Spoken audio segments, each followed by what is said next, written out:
So last time on A Thousand Ways to Die in D&D, the party nearly TPK'd to a statue. Not an animated statue, mind you, just a really attractive one that would have made them all just admire it until they wasted away and died. Um, Other highlights include destroying a larger statue, uh, tipping it over, uncovering a hole beneath it, and then promptly sliding the remains of that statue over the hole. Uh, Ruining yet another balcony. And then finding a secret room, more like a secret closet, only about 10 by 10, if that, filled almost to the ceiling with skulls and with a chest affixed to the ceiling. After finding a way to basically collapse the ceiling down, bringing the chest with it, and opening said chest, the floor vanished from underneath them, and they found themselves one level below, in the deeper parts of the Amber Temple. They then fought off some unseen attackers, presumably something in the spiritual vein of enemies. And it's at the end of that encounter where we pick things up. So, if I recall correctly, there were actually still a few people up top, but for the sake of simplicity, I imagine you guys want to reunite either upstairs or downstairs. So, what's the plan there?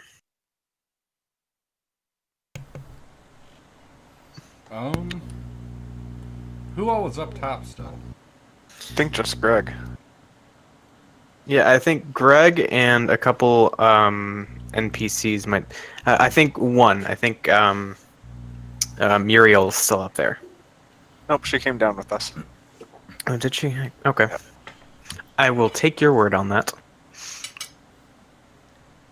Yeah, But yeah. I'd like to finish searching upstairs first. Okay, that's one vote for upstairs. Okay. I follow the group. All right. So, those of you down here, everyone except Greg, you venture out from the room where you fought these spectral attackers. And I was gonna climb the rope back up. you could do that. I forgot. Greg had a rope. That's true.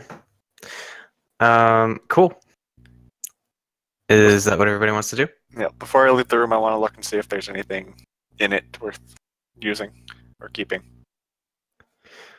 Okay, talking about the room upstairs or the room that you're in? The one that we fell into. Okay. It's mostly covered in broken, time-worn combat gear. Nothing really, I guess, compelling catches your eye down here. It all seems to be pretty trashed.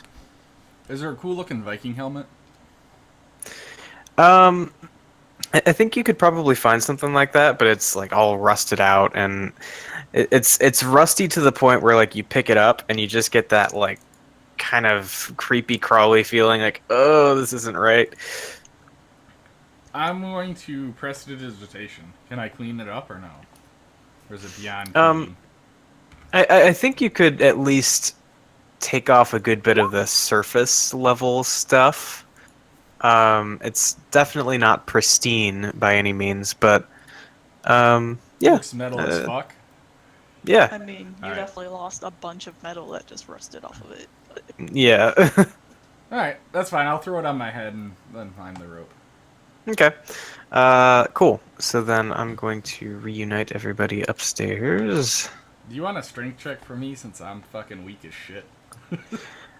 Well, like, the thing is, I don't see anything terrible coming of a failure other than, like, you taking a little longer to do it.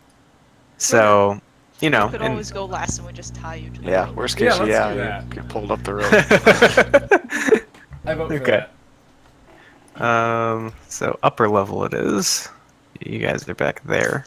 And then I want to take my rope back from Greg as well. Duly noted. And let me get this door out of the way here so you can actually see the place where you were. Alright, so that little chamber there is where there's now no longer a floor. And there's also no longer a ceiling. Um, yeah, you find yourselves in this room where there was once a sleek black statue situated on the western wall. And, well, things are yours to explore. What's the next move? Do you want to get rid of one of me? There's two of me. There's two of you. Why are there two of you? I only see one of him. I see two, but okay. Well, let's see. Is it? Here, I'll move out of the way. Yeah, I was gonna say, is it like stacked somewhere? No, I see one. Oh, Oh, there I- it is. Oh, There. I see it. Wait, Hold that's on. Greg. It was stacked under Greg. I see. Okay. Then yeah. Let me hop that one out of there. All right, Okay. I'll take that spot. Alright. That sounds good. Cool. On to the next room. Okay. What are we calling the next room? What haven't we explored? Like, I'm standing here, I just see a blackness here. Yeah. So that's an Oh. interesting. Okay. Yeah. There you go. Dane's... Probably just took a Oh. second for the dynamic lighting to refresh for you. Nope, I just couldn't see it because Dane wasn't there. Oh, yep, that makes sense. I Okay, didn't have a light source. gotcha.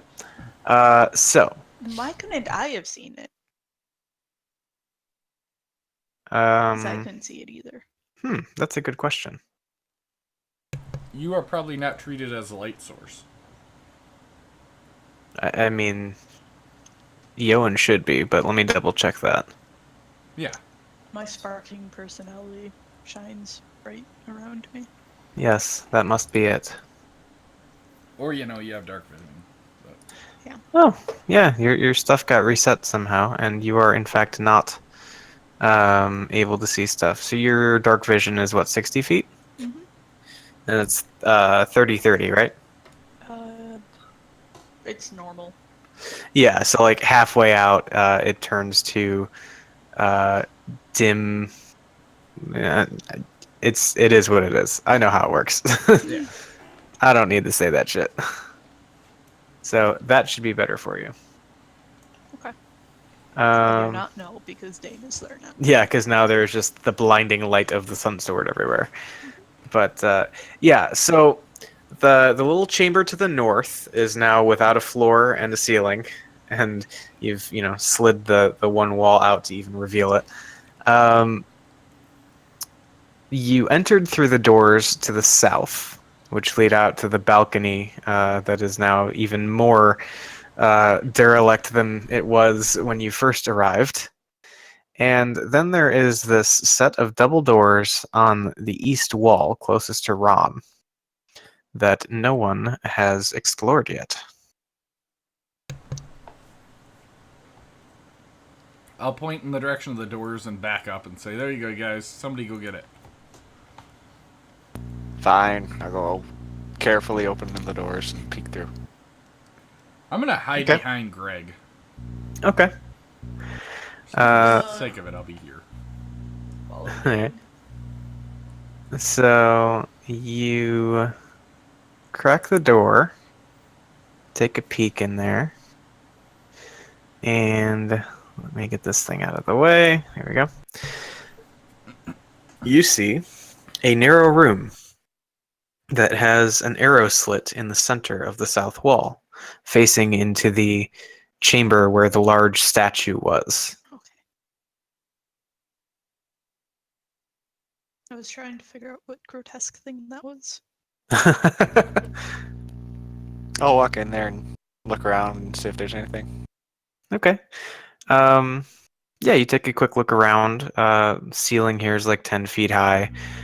Pretty well intact. You don't see any signs that whatever happened to the balcony outside, whether previous damage or you and your companions, nothing's beat this place up too badly yet.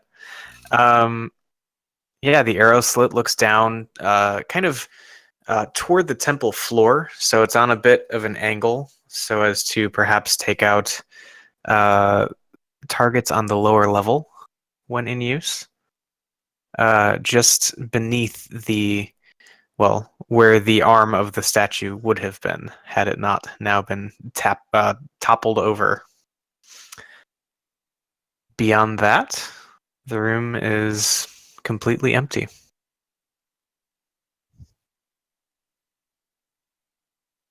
No other doors or anything? No other doors, just the set that Dane used to enter and the arrow slit. Okay, I'll tell everybody that there's nowhere else to go from there. Okay. Can I investigate the arrow slit? Sure. Just out of curiosity, what are you looking for specifically? You know, I really don't know. I just want to see if there's anything behind it.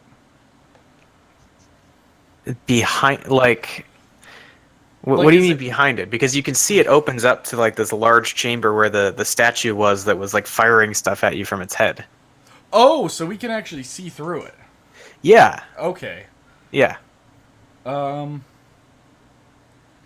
Yeah, I'm gonna actually look out, and I'm going to throw an Eldritch Blast through it. Okay. I just want to hit the floor. All right. Yeah. I mean, you're able to do that. I'll say, I think this might have been what did Melkar in. And in the ring, I'll say, hey Melkar, I think I found the thing that killed you. Or at least the place that killed you. I think he just responds and says, "You mean the thing in the head of the statue?" No, the arrow slit on the side. The statue's already taken care of. We, kind of broke that. If you say so. Okay.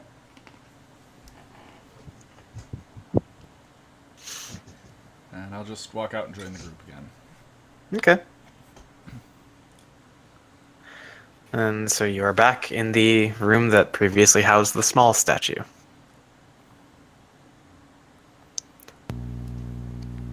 All right. Do we want to go search the other side of the upper level? Sure. Yeah. Okay. Let's go do that. All right. So for ease of navigation, if you guys just hold still, I can kind of group everybody and bring you back elsewheres here. So, I guess what I'll do is I'll kind of get you situated on like the entry balcony, and then you guys can proceed how you will from there. Group Okay. select everybody and zoom out. Roll20 really needs to get better at handling these big maps. Because everything is just chugging like I'm trying to run fucking Crisis on this thing. But can you run Doom on it?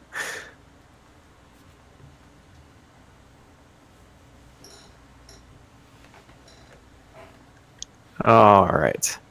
So, after a brief stroll back through the hallway where the flame skulls were and the dining hall with the still frozen outline of a specter just standing, and the room full of bedrolls where the berserkers had initially rushed you from, you are now back in on this large balcony at the entrance of the Ember Temple. What time of day is it? Let's see. So you went goat hunting. You came back. Probably noonish by then, and then with the adventuring and whatnot that you have done since then, let's call it like mid-afternoon. You're probably looking at like maybe around 2 or so. Okay.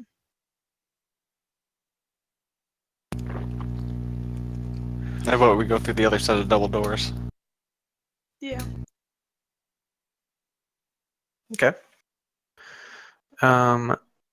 So what is the marching order here? I mean, I assume Greg would probably take the lead, cocky bastard that he is. I'll Oh, yeah. follow behind him. I'm hiding behind Okay. Yoan. Okay, I guess. I was gonna be in the back, but I won't be. So if someone comes up from behind, Ron can't hide. Whoa, hold on, what happened there? I will be behind Dane. I guess Okay. next to Dane.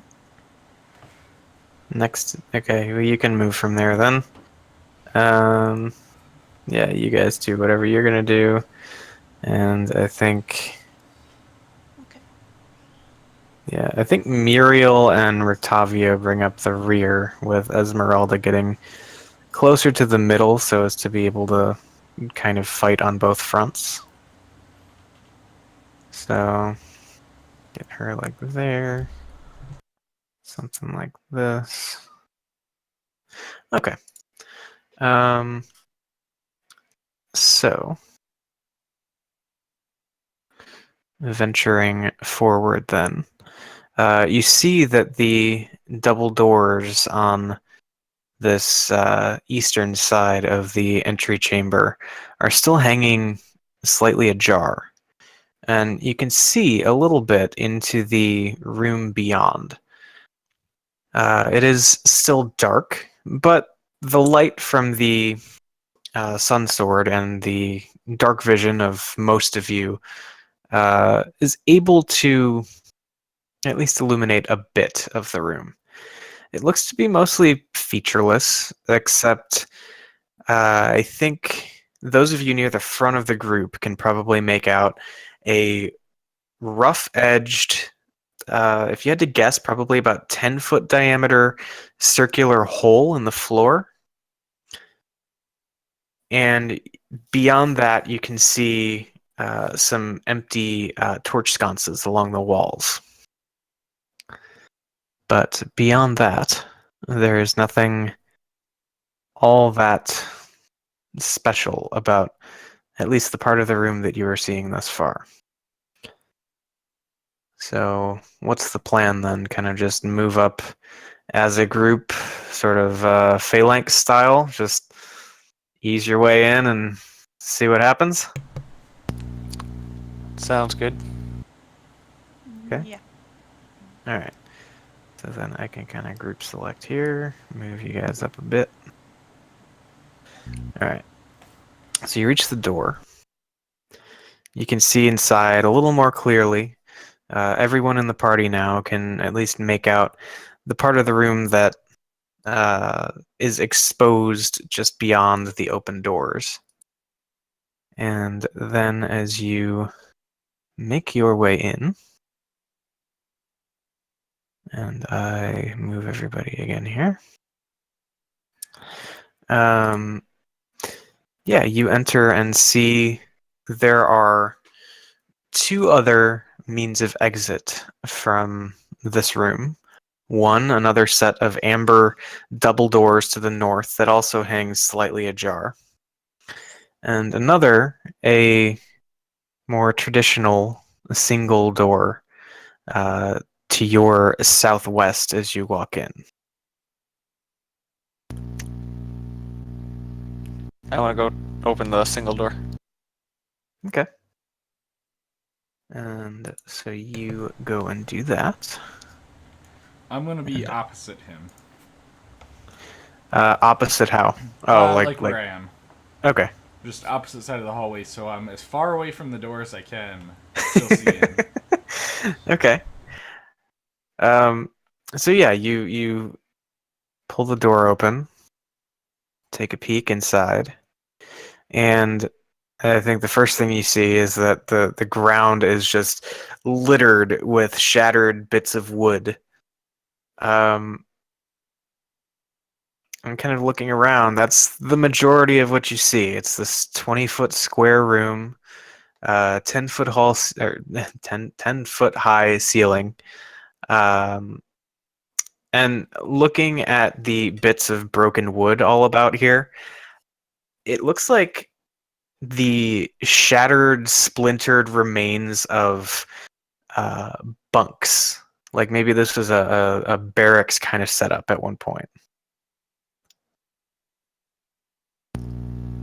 I want to look for the secret door that was on the other side that leads to the arrow slit room. Okay. Make an investigation check with advantage.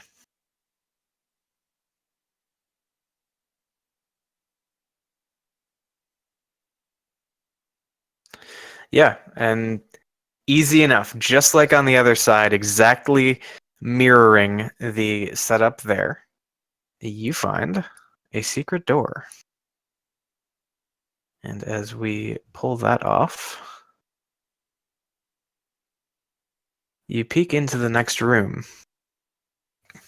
And here, you see something perhaps a little more interesting. You see the two arrow slits that overlook the entry hall just after that first flight of steps leading down into the temple from the outside. The ceiling here is again 10 feet high, the room 20 feet square, and slumped in the northeast corner, just to your right as you're peeking in, there is a skeleton wearing a blue wizard's robe and clutching a wand to its chest. I'll tell the rest of the group this. And see what they want to do. Can I Arcana check the skeleton? I don't want to get too close to it, but just... I mean, I'd say you probably have to get like within 10 feet of it, kind of just poke your head in and see what you can see. Yeah, that's fine. I'll do that. I just don't want to get within grabbing distance, because last time I got within grabbing distance of something I thought was inanimate, it attacked me. So I'm having PTSD from that fucking scarecrow, dude. Yeah. Okay. So. All right. So yeah, you make your way in and kind of shuffle your way through the splintered bits of bunk bed, and go ahead and make your Arcana check.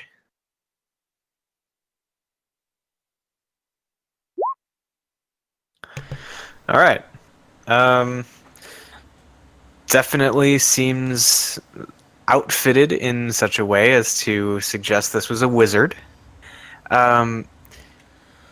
I don't think you pick up on anything that suggests an active enchantment or ward or anything like that, or you don't see any movement suggesting this is a product of necromancy or anything to that effect. Okay. With that check, I think you do also notice that the wand that the skeleton is clutching to its chest seems pretty well preserved, given how long it must have been sitting here. What about the hat? The hat's looking pretty ratty. I'm gonna cast Prestidigitation on the hat. Okay, I mean, it still has some holes, like, chewed into it, probably from, rats and maybe even some moths that have made their way in here, but, yeah, you have a somewhat clean but ratty old wizard's hat. Alright, I will put that on in place of the Viking helmet, and I'll just kind of toss the Viking helmet in the pile of shit. Okay. At least it doesn't smell like dead person anymore. There's that. Yeah, so. And I'll say, hey Dane, you want to grab that wand? I don't think this thing's gonna jump up and bite you, but you're better equipped for if it does jump up and bite you than I am. I want to. I don't need a wand. Oh, did I hear Yoan just say he's going for it? Yep. Okay. So yeah, Yoan walks up and reaches down, clutching the wand that is still held close against the skeleton's chest. And as you close your fingers around it, there's no response. And so you're able to just pull it loose with no ill effects or attacks or anything to that effect. And what you're looking at, now that you pull it a bit closer and are able to get a decent look at it, is a wand that seems to be made of two intertwining strands or pieces of wood that are plated with some sort of metal, probably a bronze, copper type thing. And these two that weave around each other eventually form a point at what you imagine is the business end of the wand, while the butt of it has just this little lighter metal knob to it. And yeah. Okay. Is there any way I can know what it does without tuning to it? I mean, if somebody can cast Identify on it. Oh, gee, I wonder who could do that. Can anyone cast Identify on this? Yeah, I can. I just didn't want to pick it up and get bit. Well, I'm holding it now, so. Alright. With Yoan still holding it, I'm just going to walk up and touch it, and I will cast Identify with the spell. Okay, so yeah, the quick cast then, Yeah. just 1 minute. All right. So, after the minute passes, you gather that this is a Wand of Secrets. Oh boy. It has 3 charges. While holding it, you can use an action to expend one of its charges, and if a secret door or trap is within 30 feet of you, the wand pulses and points at the one nearest you. The wand regains 1d3 expended charges daily at dawn. That's pretty sweet. Yeah, I'll tell the group. I read it in that exact, like, my face just goes blank, and I say exactly that. I don't know what a D3 is, but yeah, that's what Identify tells me about this wand. Awesome. Yeah. It is not an attuned item either. Okay. So, I guess this will probably get some good use here. Yeah. You want me to hold on to it, or do you want somebody else to? Or do you want to hold on to it? I can hold on to it. Okay.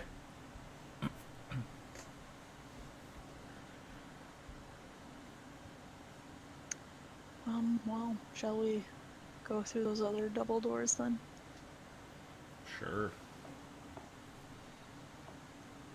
Sounds good. Okay. Before we do, I want to look into this hole, though, and see what it is. All right, that seems reasonable. So you take a peek into the hole.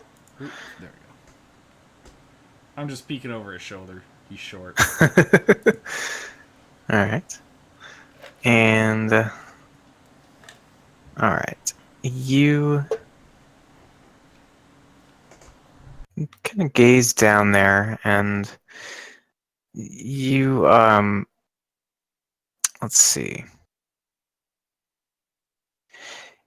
Yeah.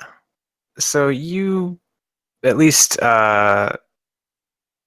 Dane, you have dark vision. Do you have the sword ignited? Yeah. Okay. So yeah, you're casting this brilliant light down then, lighting up the first 20 feet or so, which seems to just descend right through more or less natural stone. And then below that, you can see what looks like another room down somewhere in the lower level of the temple. And it's difficult to make out exactly what's down there, but you do see a familiar flickering green flame sort of dancing about the hole that you're gazing down. I'll tell them this and then back away. Okay. I'm gonna back away as well. Yeah. Yeah. And as you relay that information, I think you can hear just the faint chattering of teeth as what you presume are probably flame skulls hover about just below and, for the time being, out of sight. Great. More of those to kill.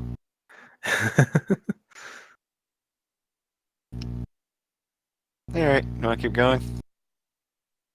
Yeah. Yep. All right. So, moving on. Same general marching order as when you guys entered this room. Yeah. Yeah. Okay. So I'll just kind of grab Greg and stick him up there. Yeah. At least generally speaking, this is pretty similar. So that'll do. All right. So you peek through these amber doors to the north. And as you do so, you see the counterpart to the long hallway on the other side of the temple where you fought the first trio of flame skulls. You don't see any charred corpses or shattering flame-wreathed skulls floating around. But you notice that the floor here is considerably more cracked and distressed than the one on the other side. Again, the hallway, like the other, is about 20 feet wide, 70 feet long. It's an arched corridor. There are another set of amber doors, slightly ajar, at the far end of the hall. And you can see 3 arrow slits cut into the wall on your left, as well as a single door inset in the wall to your right, about halfway down the hallway. Why do I want to say Greg would probably just charge straight through this room? Like, he would just straight through. I mean, it's possible, but I'm not going to jeopardize the party based on what I think somebody would do. So if the party wants to agree that that's what Greg would do, then I'm down with having him run down there and see whatever happens. That But just seems like something he would fucking do. At this point, because he's been doing that. that's true. I mean, he'd definitely be the first one in the door. Yeah. Like, I don't think there's any doubt about that. And yeah, I mean, he probably walks in, takes a look around, looking for something to squish. I don't see anything. Ah! He Think walks like in, it's super all mutant black. from Fallout. Yeah. That's exactly Ah! what I'm thinking, Greg. Potato!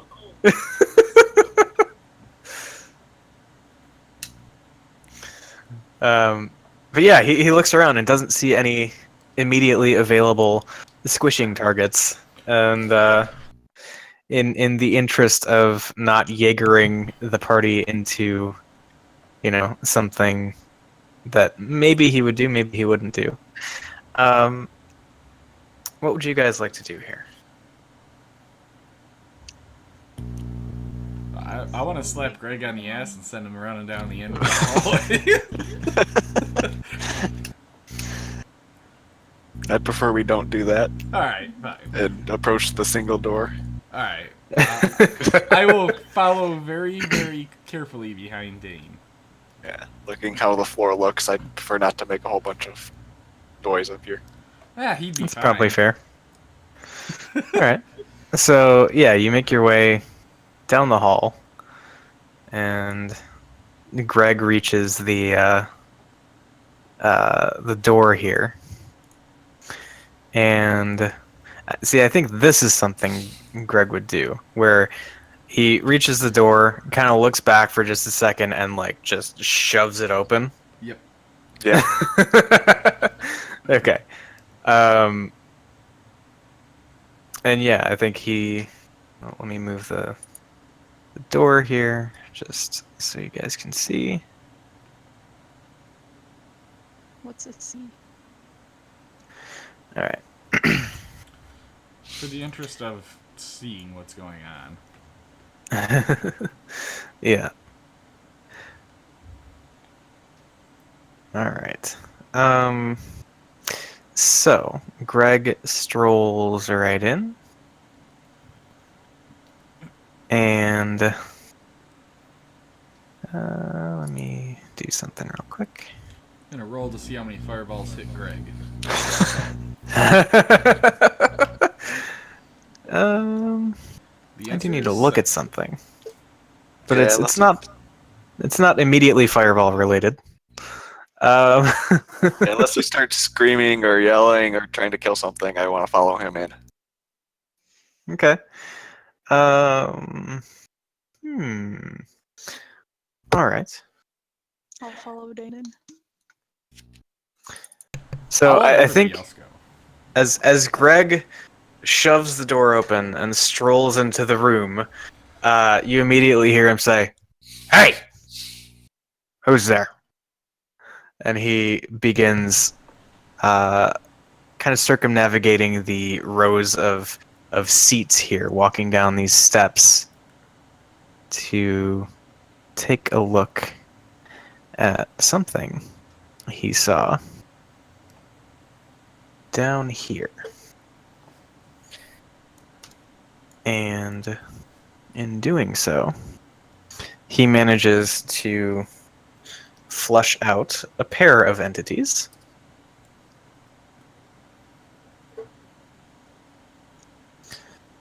What the fuck are they? So as this lumbering Goliath comes half running down the steps toward the front of the room, you see a male human and the slightest hint of something else tiny before it kind of poofs out of sight once again, seemingly just disappearing from where it was.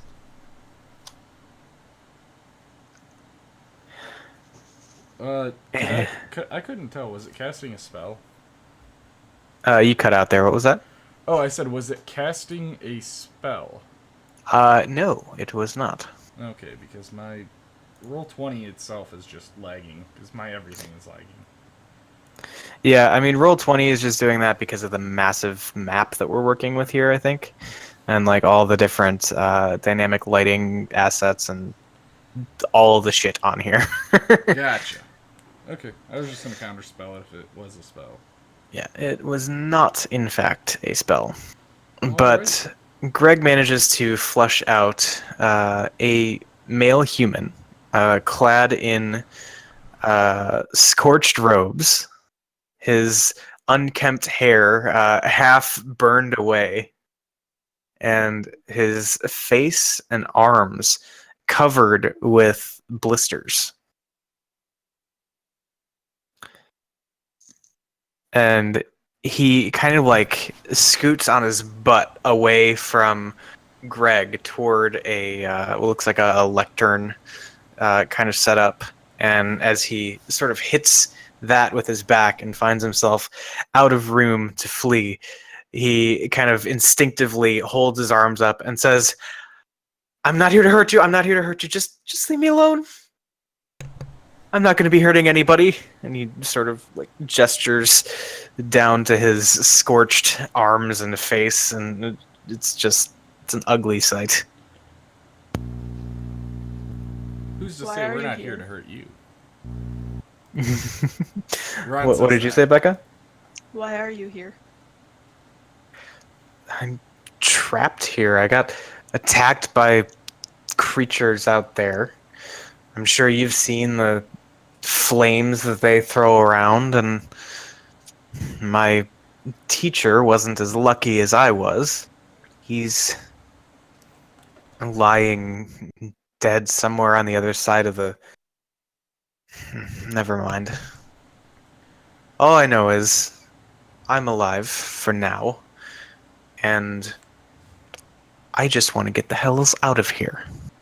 Well, what was that? That other thing that was in here. He kind of furrows a brow, looks at you. You mean little thing? Mm-hmm. Um,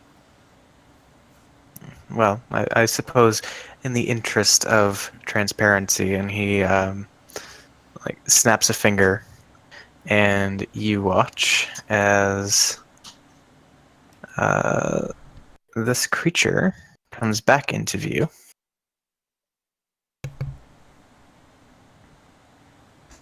The fuck is it?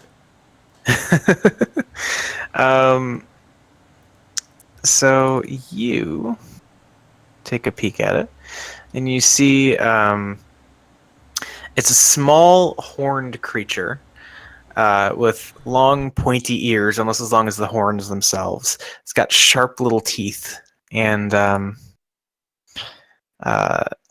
yeah, it just sort of becomes visible, clutching the human's back, and it's kind of just peeking over his shoulder, like tilts its head inquisitively, and you you just hear this like squeaky little voice say, "I'm not gonna hurt you either." Do I know what this thing is? Um, Would I have I in my mean, experiences crossed one of these? probably not. Oh, okay. Is it a sprite? It sounds like a sprite. Sounds like an imp. But Sprites are pretty close. yeah. So it can apparently speak common. Um, Oh, I'll step into the room at this point, okay. and I'm gonna start making my way down. Just, calmly, not threateningly, at least. All right. And I'm just kind of examining this, whatever the fuck this thing is. I'll come down and show him the wand and the staff and be like, were either of these your mentors? Let's see. He looks at the items that you present to him. First looks at the wand and says, No, I don't recognize that." And he looks over at the staff, and uh, I think you do see a glimmer of recognition on his face, in his eyes, as uh, he sees the staff now in your possession.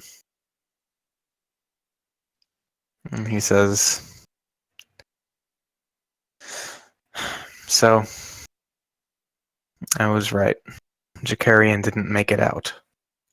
No. Do you know why he came here? Why does a mage venture into any dangerous place? He was in search of knowledge, power. Same thing, really. But apparently, that was his greatest mistake. Okay. Well, you could probably follow us around. We have a little bit of like more exploring, but we have plenty to leave here. Hmm. And our number is much larger than 2 or 3.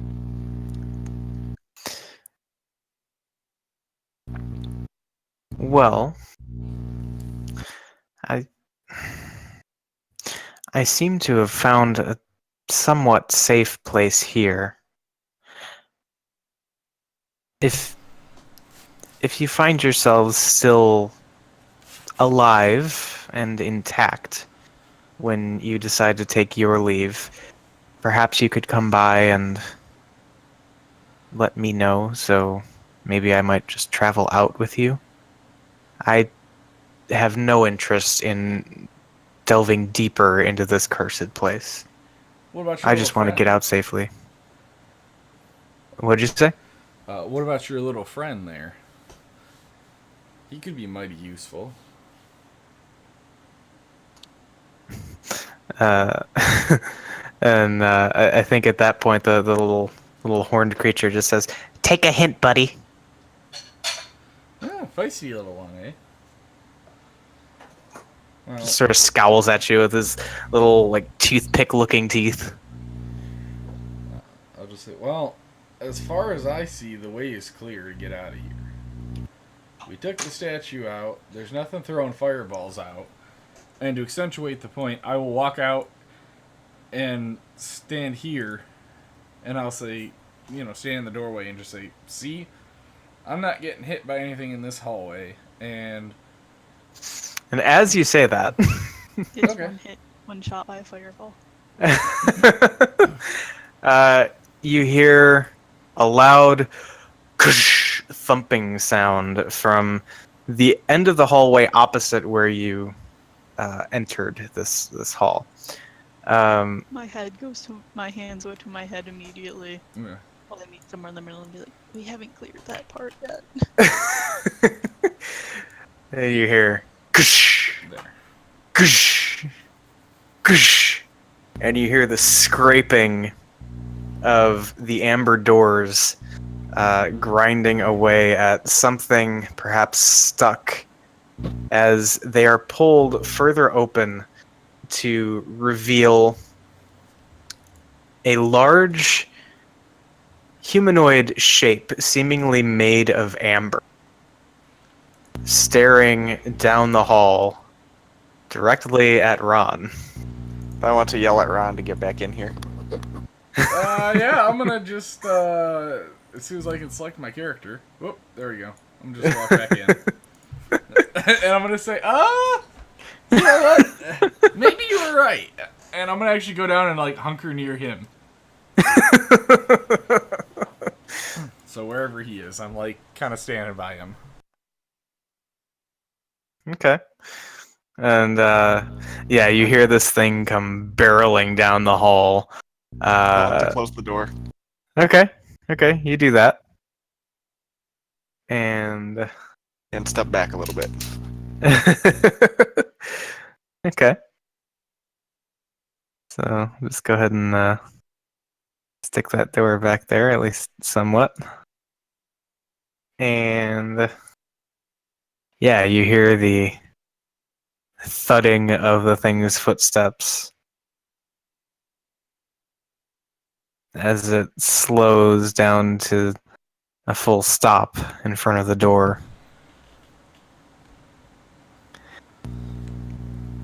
And everything's quiet for a moment. I want to whisper, it's outside the door.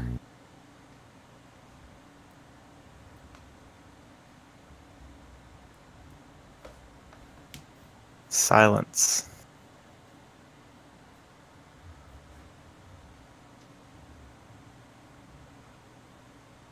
Yeah, there doesn't seem to be anything going on now outside the hall, or outside the doorway in the hall, but unless this thing managed to sneak away, it's probably standing just on the other side of that door. I'm going to message Dane, Yoan, Esmeralda, Rictavio and Muriel and say, and Greg, and say, come stand by me, I have an idea.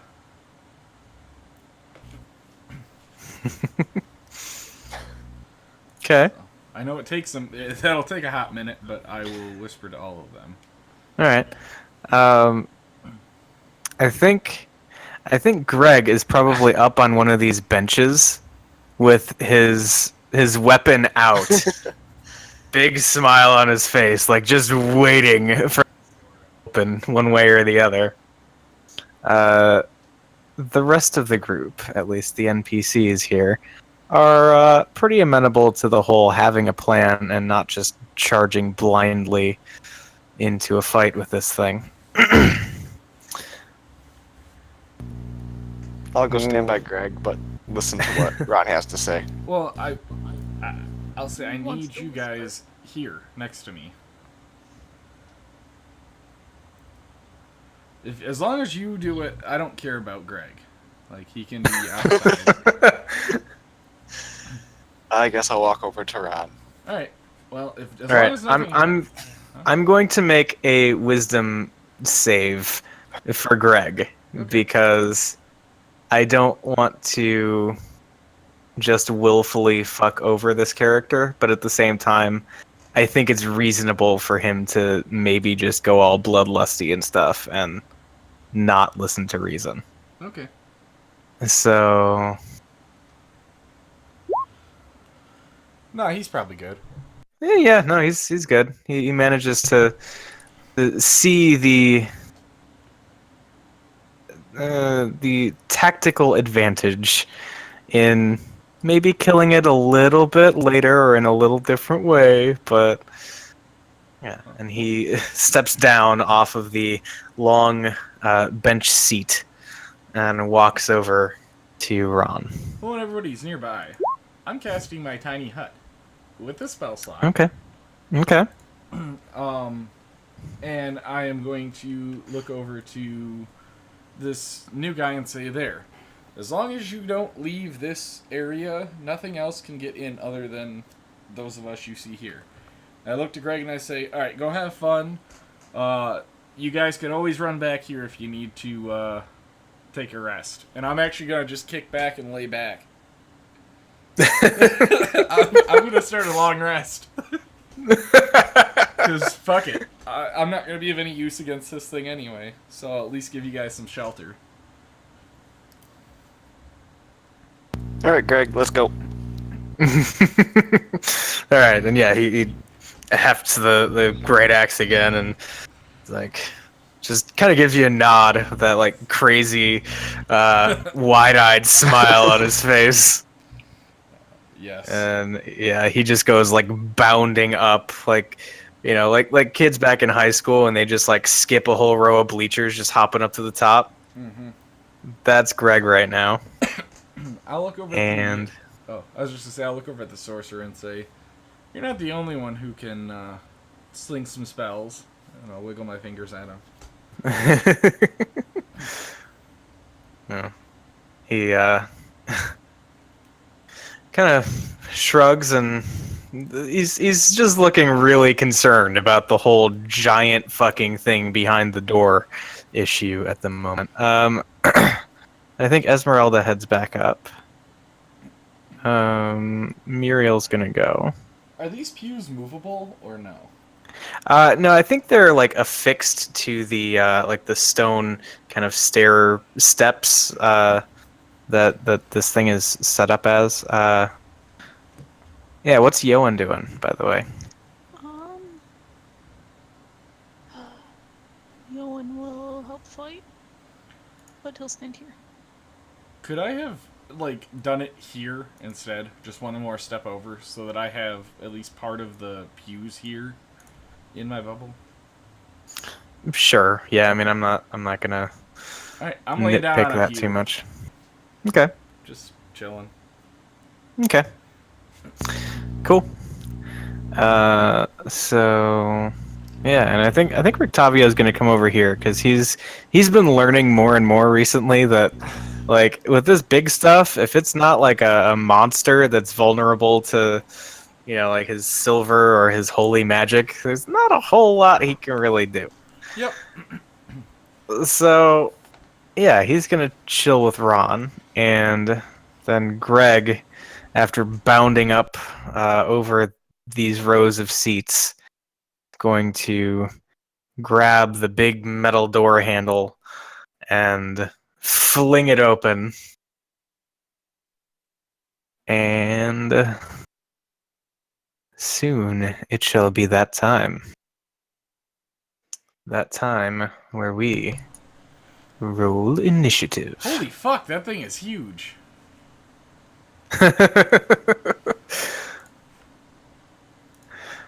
Alright. Turn tracker. Why you no open? Oh, oops. I already started. There we go. Oh no, it tracked. It just like it opened, but it was minimized for some reason. Ah. Okay. Cool. So we got that. Let's get Esmeralda.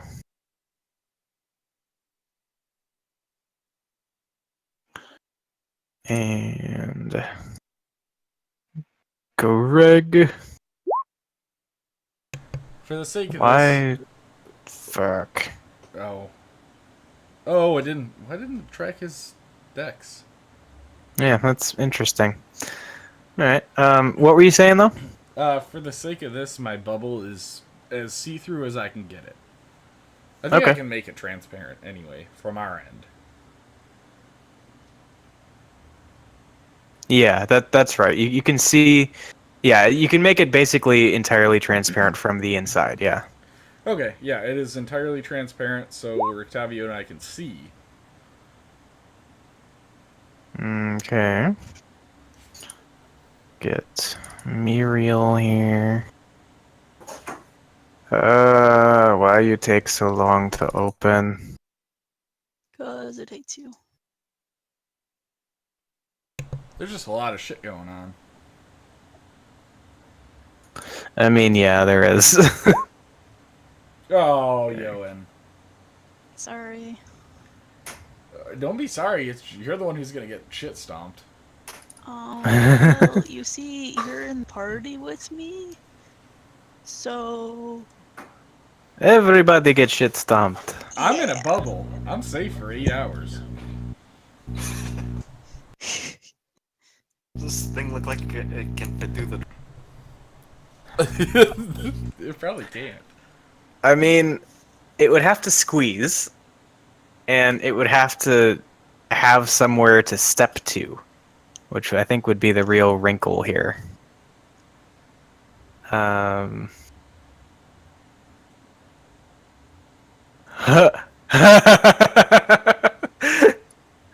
concerning.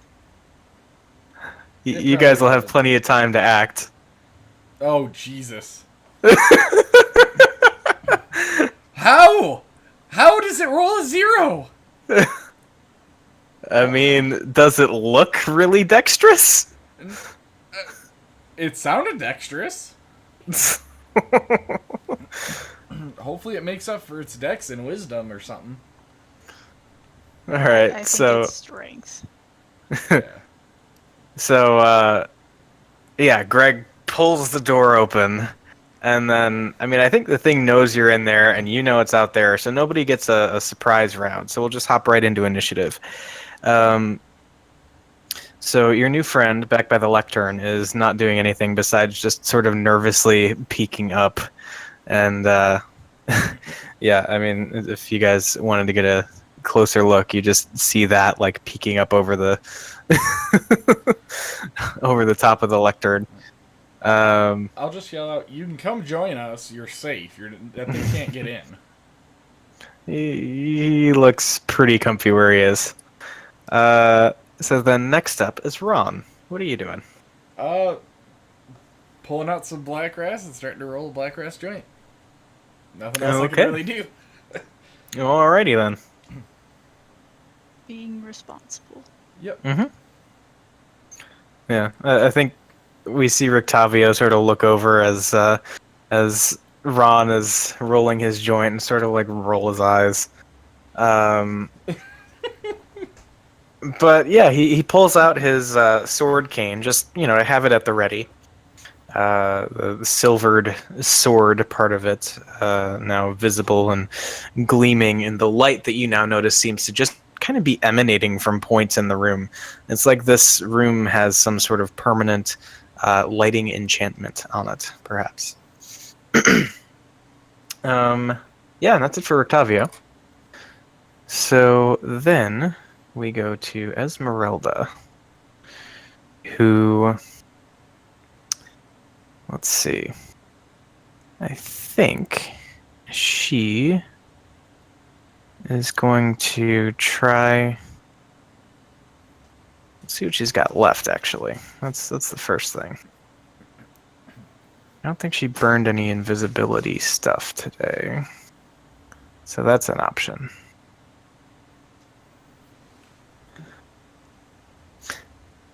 Yeah, so I think you watch her draw her rapier and crush up some handful of something, uttering some sort of magical gibberish under her breath. And as she sprinkles the crumpled components down, she just disappears. And maybe you feel a slight breeze as she goes running by, invisible, but hard to say now where she might be at any given point.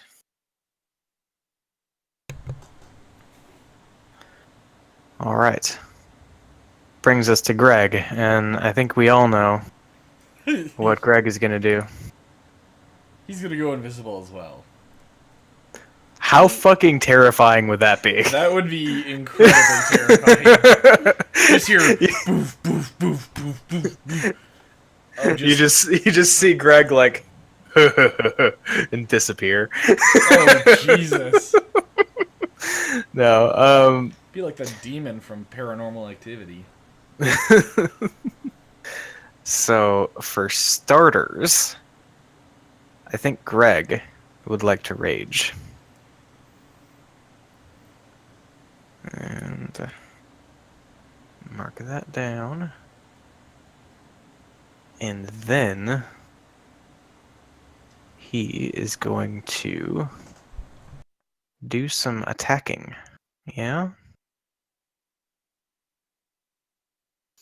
Let's see. I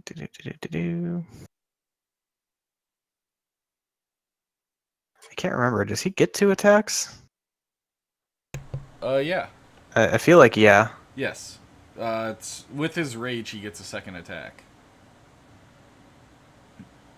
I think it's just one, and the rage gives him a second one with his attack action. Something like that. I know he gets at least 2, and then the third could be a bonus action if he was frenzied. Yeah, I believe he just gets the 2. Yes. Coolness. So yeah, that's what we're gonna go with. And so Greg makes a couple of attacks against this massive, apparently amber construct of some kind, like maybe a golem or something, or like animated statue. And let's see. Great axe. So he swings his great axe, and it connects and chips away part of this creature's leg. Oh, yep. 5th level, he got double attack. Yeah, okay, cool. Ba-dum-bum-bum-bum. Oh, did you roll him with advantage? Because he has advantage on initiative. Oh, you know what? I didn't. Good call there. I mean, not that we can do much about it now, but next round, if it... Okay. A little bit better. Yep. Cool. Alright. So, I think that's all the features he has. yeah, let me reorganize that then. Sending... Okay. And then back to Greg. Cool.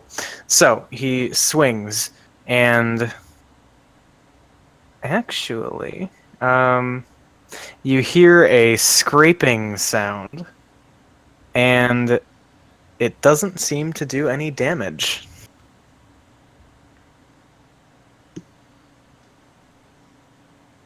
Oh no. And kind of pausing for a second, looking at his axe, and just roaring with his rage, and then his what the fuck is this rage? Swings again, and again 26. I mean, it impacts, but you watch as the blade seems to just sort of slide off the surface of this thing without leaving any visible mark.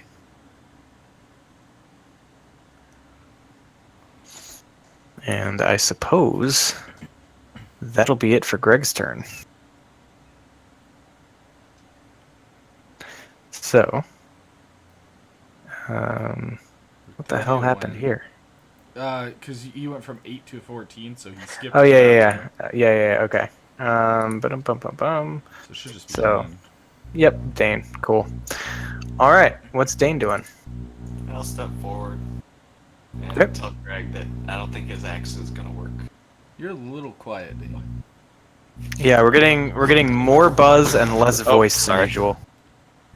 Sorry. I'll walk forward and then tell Greg that I don't think his axe is gonna work. Well, he hit the thing twice. My son's sword. Okay. So yeah, you swing once, and the thing kind of like catches your hand and just bumps it out of the way, like off trajectory, and so you don't connect with the first swing. But then the second one, as you come back around for that second attack, you do find your mark, and the flaming sun sword carves into this thing's leg, and you see the amber that it seems to be made from begin to steam and bubble, and part of it begins to just like run down the thing's leg, almost like a really thick honey. So it's like a hot knife through a candle. Kind of, yeah. Awesome. And it seems to take all of that damage. Yes, mine works.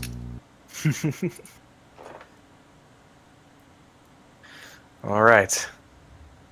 All right. And so, yeah, and then that will bring us to Muriel, who, let's see, does she have anything that she thinks would work in this case? Probably not. So, yeah, I think she's going to just kind of pull back and try and stay out of the way, because it doesn't look to her like she has anything that's going to be able to deal damage here. Yoan.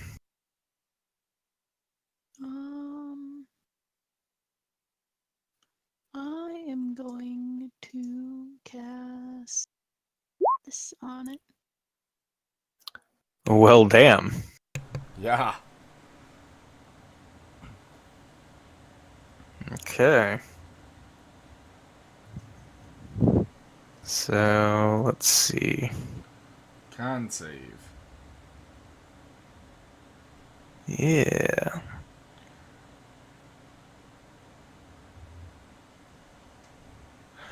Cool. Con save it is. That is a 13. Okay, 38 points of damage. Ooh, it just cracked. Nice. Yeah, I think you see bits of black mold and fungus kind of begin to sprout out from places all over its body, like the spores have suddenly taken root and are just kind of driving it apart like ice in the winter. just tearing up the roadways, as we all know very well. Yes.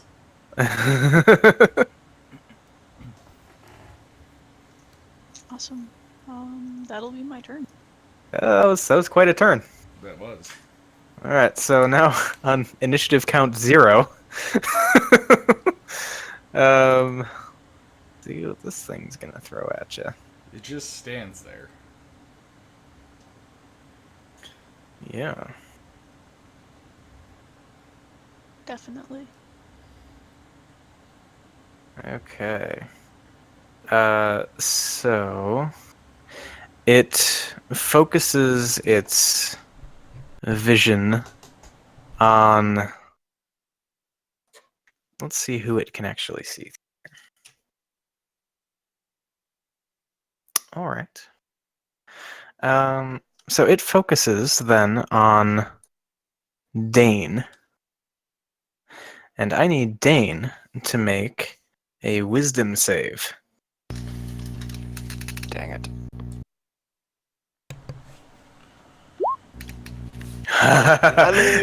That is just what you needed.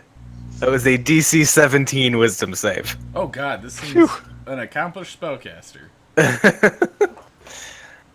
All right. So for a split second, it seems like the world around you is speeding up, or maybe you're slowing down, but you're able to power through it. And whatever this thing was trying to do to you does not seem to take hold. Phew. And You are not secretly in love with a statue again. I believe it was trying to cast slow. that's possible. All right, well, that's going to be it for this thing's turn. So that brings us to your new friend at the lectern, who is like, "How's it going up there?" He Which can't leads us- see. There's a big dome in the way. He can't see.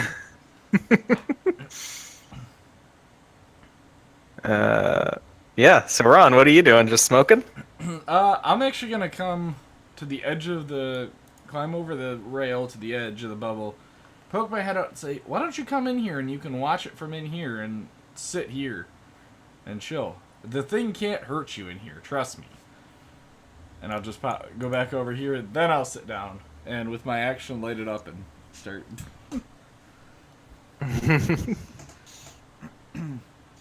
And I'm just gonna, like, turn around and just watch the show. Okay. So then that brings us to Greg. This has to be such a frustrating experience for Greg. Roll an int check to see if he realizes that he can't do anything. I just told him that. Yeah, I mean he did say it out loud. So the thing is though, He's raging. he's raging, and I don't think even if he wasn't raging, he wouldn't back up and be like, "Right, well, you've got this, chaps." So instead of that, I think we see Greg just still standing here, great axe in hand, just trying to fell this thing like a fucking lumberjack. And yeah, I mean, he's just swinging, and you hear the clanging and scraping as the blade is connecting with its target, but it's not doing any damage. And so he's just over there. "Roar!" At least he didn't try and take my sword. There is that.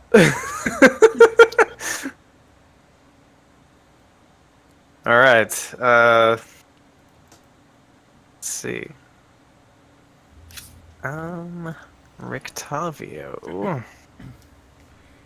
At this point, I will offer him the black grass. Joint. Of course you will. Rictavio is not amused. He's the one who sold the shit to me.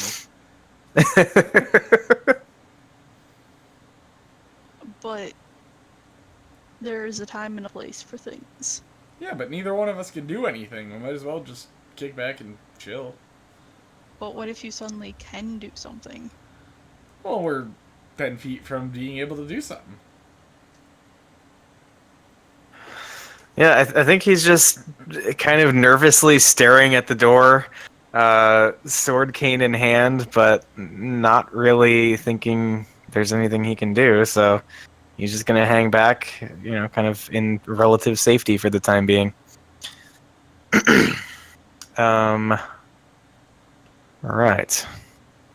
So then, that's going to bring us to Esmeralda somewhere Doing something.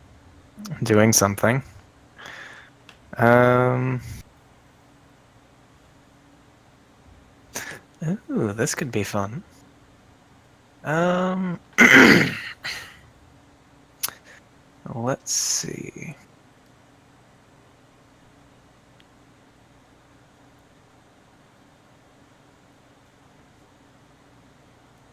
Hmm. Okay. So you see the figure in the doorway kind of pause and look around as this black cloud begins to sort of coalesce around its head. And I need to make a save.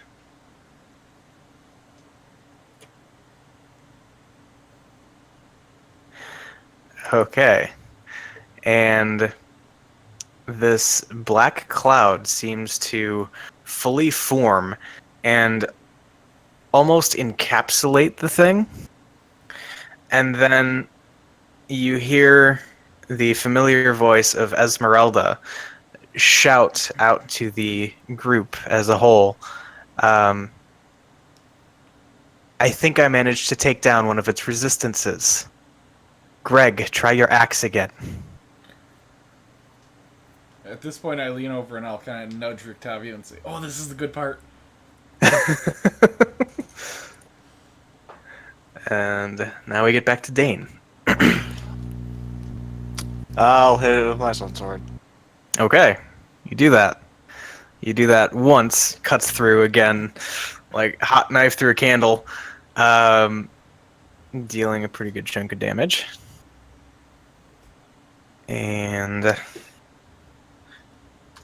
the second one, though, again, it manages to kind of ball up its fist and just knock your hand kind of off its trajectory and avoid being hit by that second one.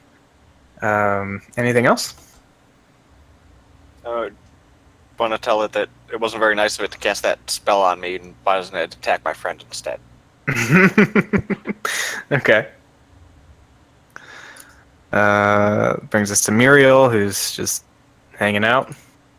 Yoan. Well, I'm gonna hang out back there and cast this. Another blight spell. Okay. Another what? Said another blight Oh. spell. No. All right. That's a 25 on the save. Oh, that's sad. Well, no damage. Okay. All right. So,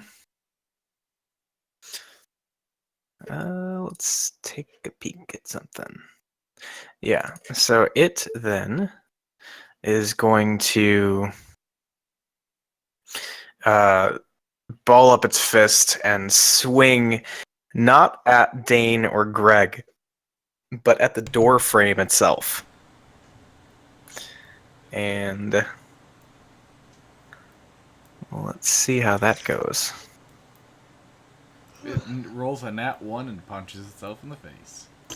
It rolls the opposite of a nat 1, and fucking Kool-Aid Man's that shit. Does it also say, "Oh yeah"? It is eerily silent, but you can Red imagine. gets splattered across the walls. You can imagine that if it were to say something, it would probably be saying, "Oh yeah." Okay. So then with its second attack, it is going to target I think, Dane, because he's been doing some damage. And Dane, that's a 28 to hit. Just barely. Ow. So yeah, that's the attack roll. You take 18 points of bludgeoning damage as it just clocks you.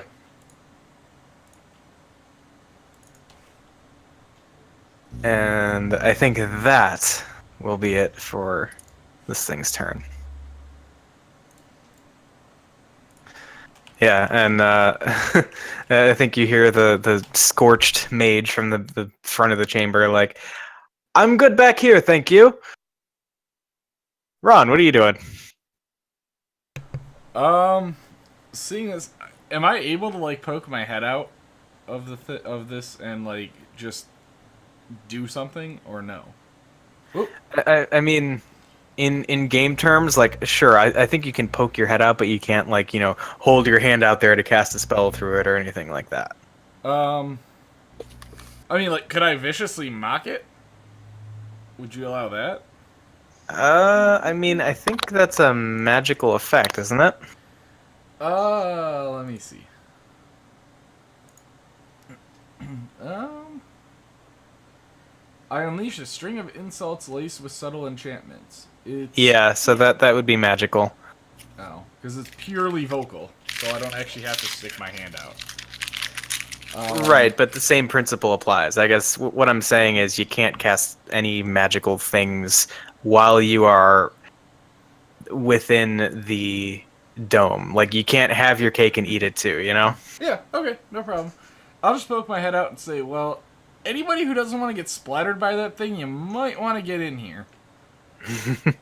And I will just retreat back in and look over to Octavia and say, you might be useful pretty soon. And that'll be it. Okay. Alright. Newly invigorated by Esmeralda's encouragement, Greg keeps going lumberjack on this thing. And a couple more great axe attacks.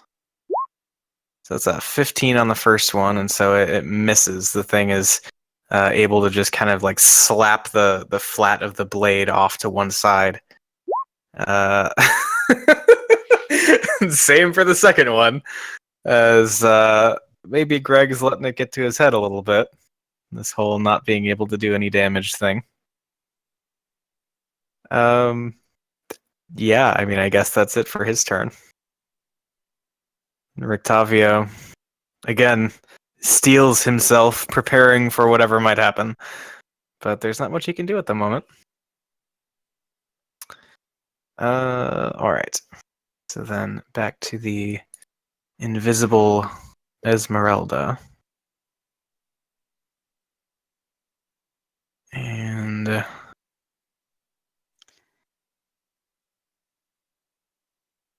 yeah, so I think you just see this little almost like a line of fire kind of emanate from this point like behind Greg and to the left a little bit, and it just kind of whizzes out the door toward the creature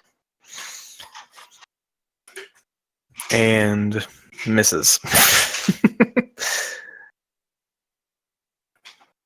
Okay.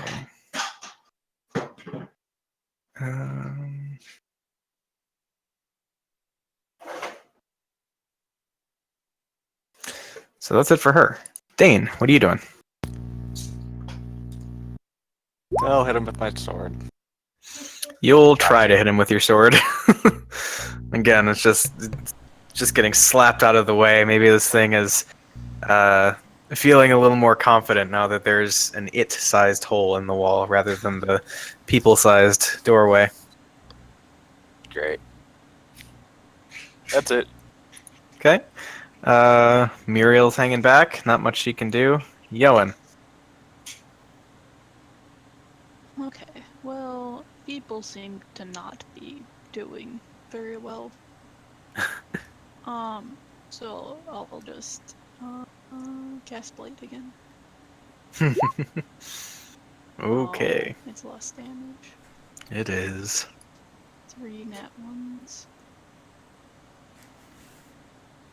Okay. So that's a 14 on the save, though, so it still takes all of that 26.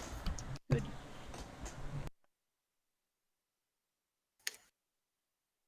And yeah, you see the cracks where the mold and fungus has kind of pried the thing apart a bit, expand even more, and it looks like the thing's taken a sizable amount of damage. I mean, it's not on the verge of falling apart yet, but you've made a pretty significant mark. Good. Okay. That'll be it for this turn. Okay. Which brings us to the creature. All right. So it is going to keep on attacking Dane. So that's going to be first attack is a 28 to hit. And so it balls up its big amber fists and brings it down on you for 20 points of bludgeoning damage.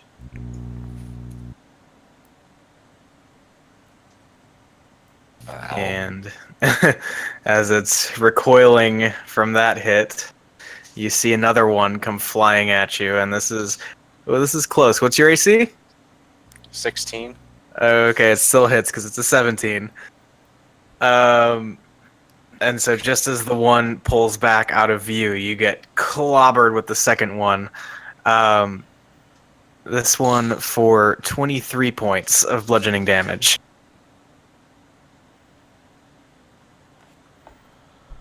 Okay, Greg, your turn. And yeah, that's going to be it for this thing. You just hear a voice saying, "You sure you guys know what you're doing?" Ron? I'm gonna poke my head out and say, change the plans. Come in here if you need healing. Also, Esmeralda, come grab me. I got something for you. And I'm gonna hold an action. Can I use, instead of a bonus action for inspiration, can I use an action for it? Or can I hold that? Basically, I want, when Esmeralda makes herself known to me, because she's invisible, I'm just going to inspire her. And my bardic inspiration, I don't have to see. They have to be able to hear me. And as long as she's in the dome with me, I should be able to do it. It just can't go through the dome. Like, I can't cast outside or inside. Right, yeah, that's fair. Okay. You're just gonna have people popping in and out of the dome. Basically, yeah. This is like a heal dome. So, I will hold a bardic inspiration. And, until she makes it known that she's right in front of me, and I will say, I will inspire her. Yeah, and as a note, typically you wouldn't be able to hold this, but because you're not doing anything else really, I'm going to say you can do it. Okay.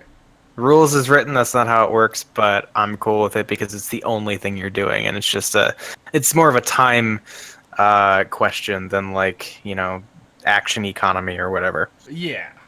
Okay. Cool. So yeah, you do that, and that brings us back to Greg, who is let's see. Does he have to attack or hit to maintain his rage? I believe as long as he makes an attack, he's good. It ends. I think it's Yeah. Okay. either. So yeah, he's good because it ends if you haven't attacked a hostile creature or taken damage since then. Or been So it's attacked. either. Yeah. Yeah. Not attacked, taking damage. Yeah, he Oh, has is to that take it? damage. Oh. Yes.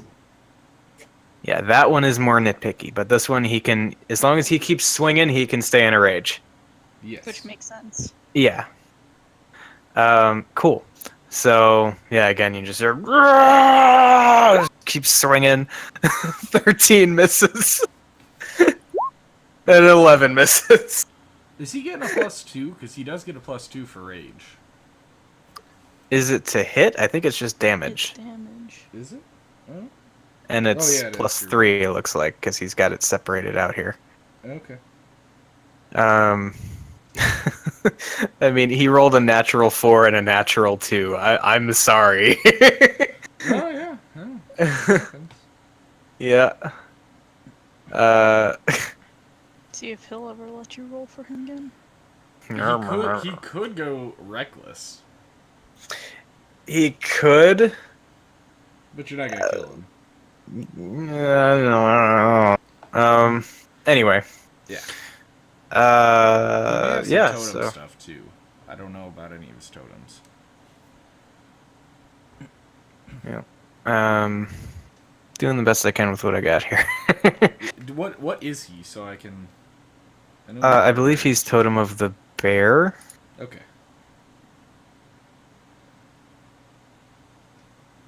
All right. I'll look it Anyway, up. cool. Brings us to Rictavio, who, I mean, he looks ready to heal if somebody comes running, but again, not a whole lot to be done right now. Next up then is Esmeralda, and yeah, Ron, you do feel like a hand kind of clasp your shoulder from to your north on the map. All right. I will just turn and say, Esmeralda, I hope this is you, but Esmeralda, you're great. Esmeralda, you're good. Get out there and turn that thing to mush. And that will be my inspiration. Indeed. So. Okay. Cool. I don't know how you haven't inspired more damsels to their deaths.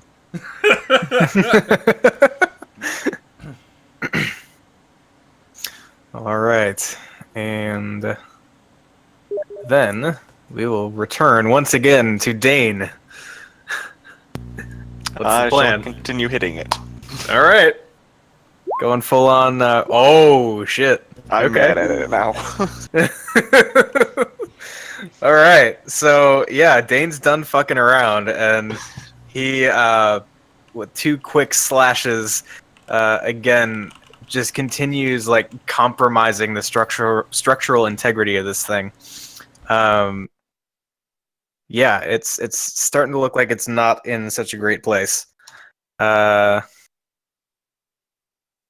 Not quite on the verge of falling apart, but definitely not looking good. Visible like gashes and pock marks and cracks all over the thing. I'm gonna use my action surge as well. Okay. I'm mad at it. Okay. Those both hit as well. And you actually do more damage without the crit than you do with it.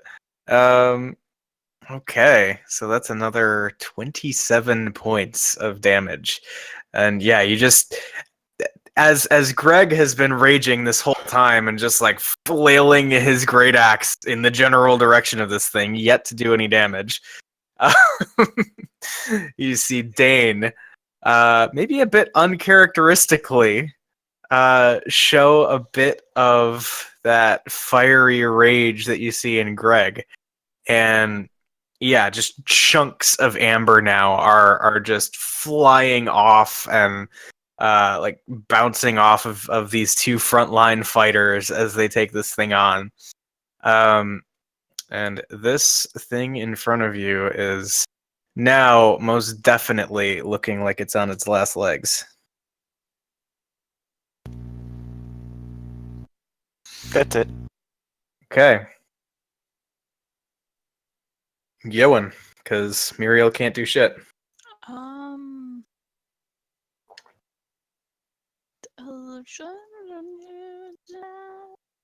I'll try frostbite again. Okay, con save.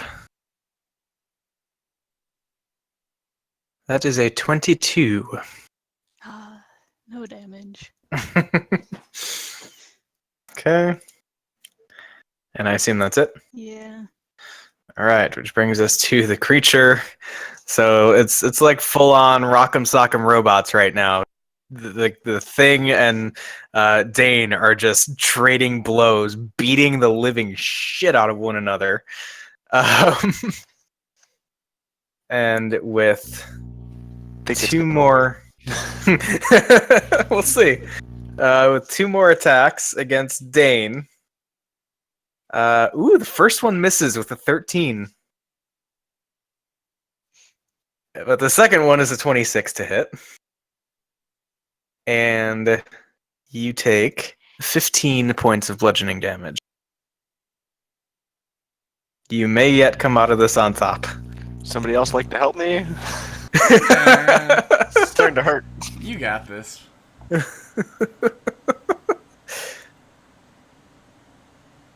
All right.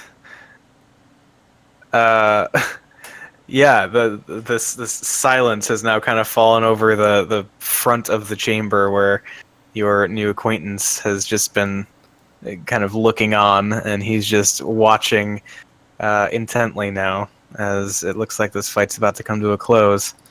Ron, what are you doing? Well, seeing that everything else is good, I'll look over at Octavio and say, well, why don't you go heal him? Go help him. I'll hold down the fort here. Yeah, he gives you a nod. And then that on my turn. Okay. I'll hold that. Actually, you know what? I'm gonna hold. I'm gonna, if I have to, like if Dane goes down, I'm dropping the sphere and I'm going to cast a 3rd level healing word on him. Okay.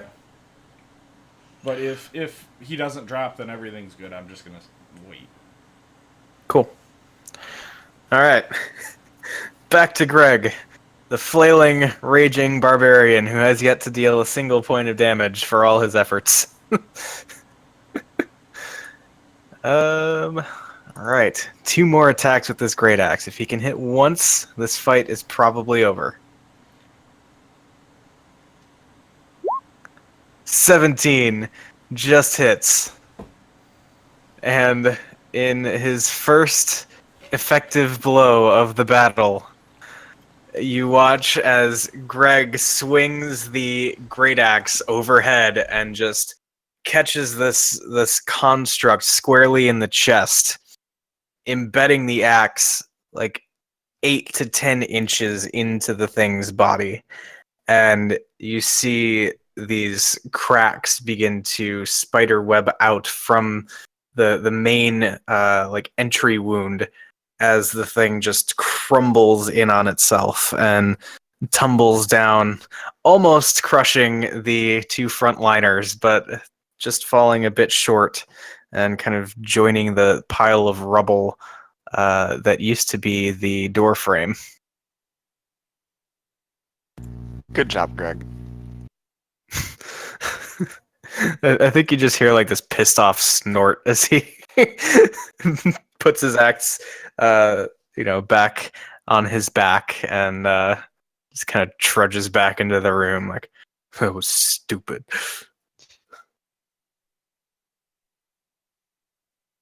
All right.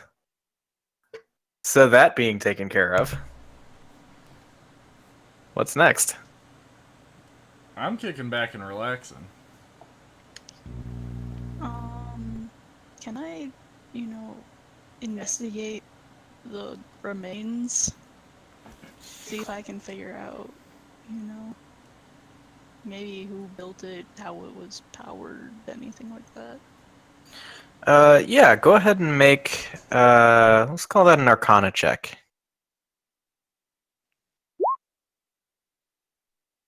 I mean, it was probably enchanted with, something resembling an animate object spell, but beyond that, really hard to say with any degree of certainty or detail.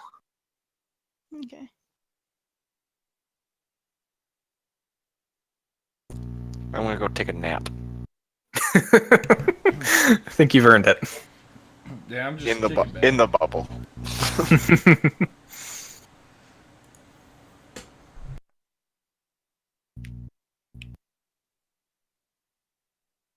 I mean, we could call it a day here.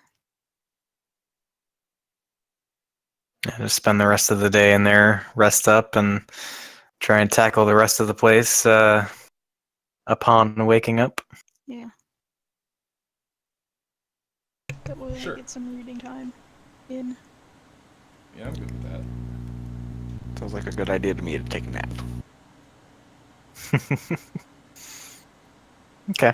I mean, like, it's like, what, 4 or 5 in the afternoon? Yeah, if that. I mean, it'd take a little longer before you'd really be able to like fall asleep, but maybe you don't have the bubble for the last couple hours of what would be your long rest, but is what it is. I want to read as much as I can and then get my, 6 hours of long rest in and then read Okay, until we leave. cool. I'm just kicking back. All right. So, yeah, I think everybody, including your new acquaintance here, congregates inside the bubble, and it's a bit cozy. You're really, kind of making the most of the space here, but yeah, you're all able to get some semblance of a nice rest in, and the next 8, maybe 9 or 10 hours go by, and you hear a number of interesting sounds over the course of the night. You see at one point the flickering green flame kind of dancing on the walls outside, but nothing seems to be venturing all that close to you. You could swear that you hear almost like a devious cackling from somewhere deeper in the temple, just reverberating off of the old stone walls and dancing around the room before making its way to your ears. You think that maybe you even hear more heavy footfalls like those you heard as this creature that you just fought off was making its approach. And, of course, an assortment of crumbling sounds of settling stone and debris. But the whole night goes by, and you are unbothered. And so you get the benefits of a long rest. Sweet. I get my full health back? Yeah. Okay. I didn't know since I was awfully far down. How long was I able to read? So, if you got your rest in, we'll call that 6 hours or whatever, you would have been able to get like another 4 hours of reading time in there. So I have 4. Yeah. Okay. Through the night. And I'm going to... The countdown has started.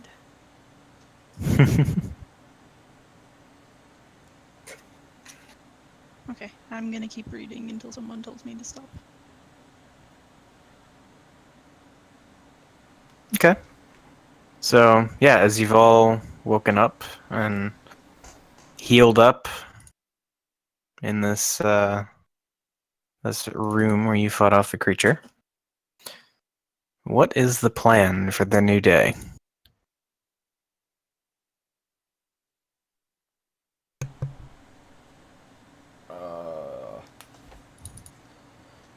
Continue exploring, I Should we suppose. continue exploring the temple?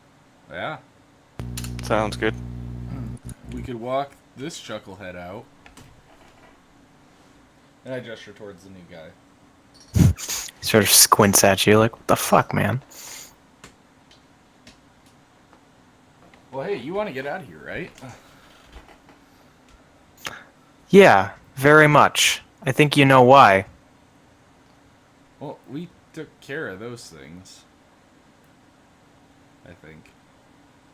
You gonna go out in the hallway and show me how safe it is again? Sure. I'll go out and climb over the body and look around.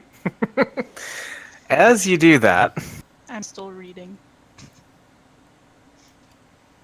nothing seems to happen. I'll say, see, it's fine.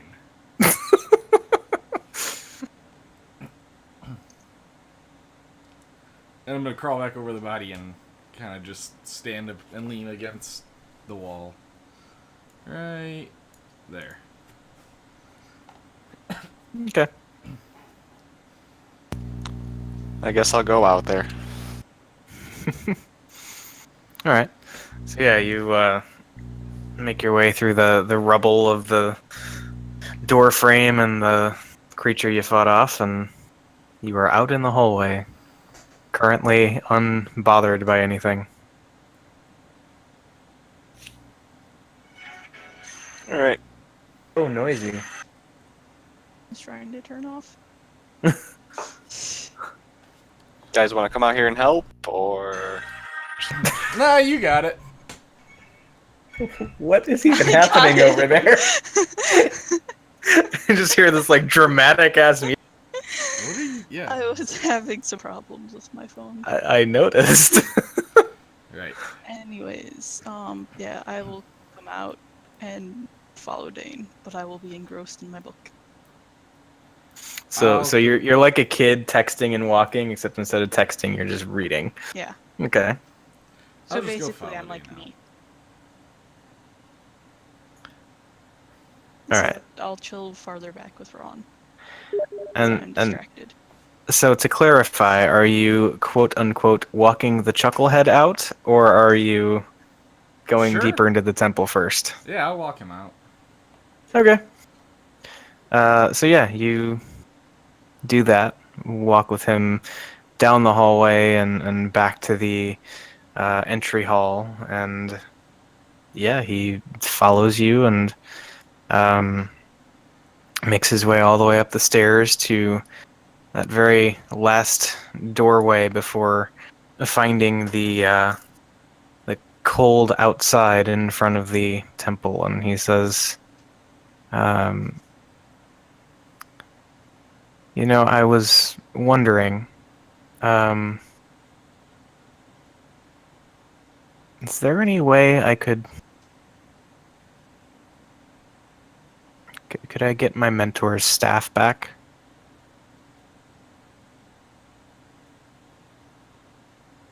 I don't have it. I'll just turn around and leave him out there and walk inside. Okay. Like, I don't even care about this guy. All right.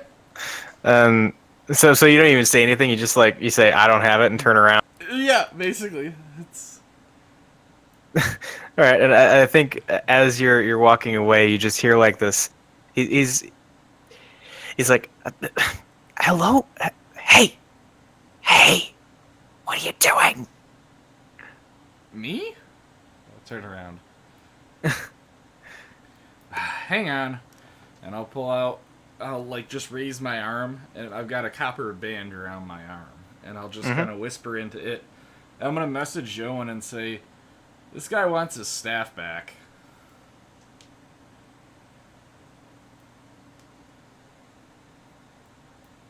Is there a way for me to respond to this? Yeah. Yeah, you Okay, definitely I'd be can. like, I think we'll need it while we're in here. So if he wants it, I'll have to stay until we're done. I'll turn back and say, my boss said no, at least not until we're done here. You're welcome to come in and talk, but I've not been able to sway him before. It's the the off-colored one. He's kind of scary, actually. But All right. you're welcome to come talk. he says, I guess I'll be here. And he just sort of like plops down the remnants of his pack and kind of sits with his back against the wall in that first corridor, just at the foot of the first set of stairs. I'll just poke my head around and say, "Oh, beware the saber-tooth tiger. He's one of our friends, but may not know you." And then I'll just run away. Yeah, you see his eyes go wide, and he gives you the "What the fuck?" Yeah, I just run off down the corridor. There's a tiger. Yep. You just hear Ron cackling just joyously as he's running back to the party. Okay. So.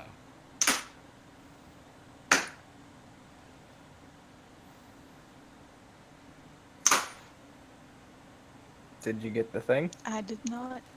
Get the thing. I'm not gonna get it when it's on my screen.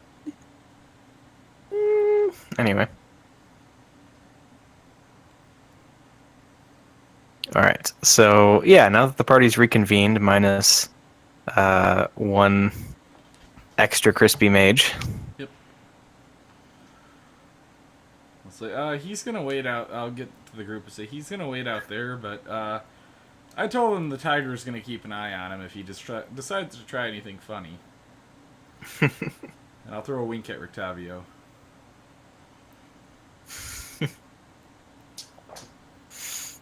Alright. So, what's next? I'll proceed down to the double doors. Okay. Yeah, I'm gonna stay about here. Just. Or well, they're wide open right now, aren't they? Yeah, they're wide enough open that the thing that attacked you guys last night would just come running through. So, yeah. Pretty sure Greg followed me, too. Yeah. Probably. Get that. Okay.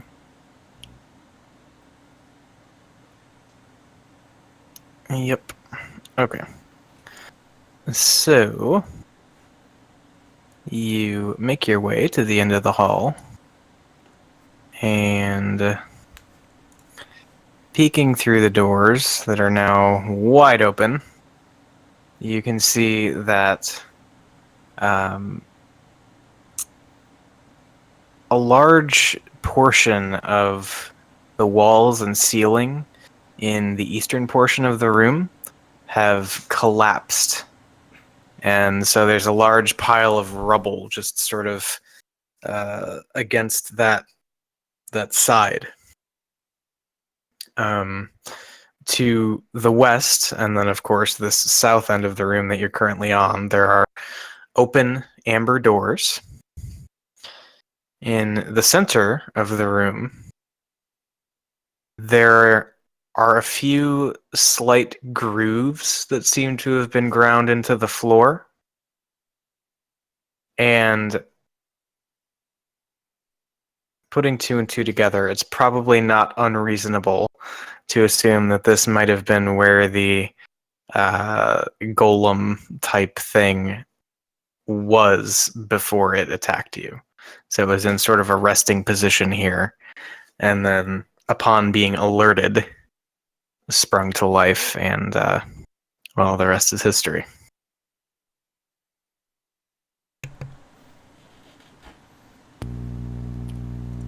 I'll continue on through then. Okay. Through the next set of doors. As All they right. continue up, I'm gonna stand in the doorway. You're gonna what?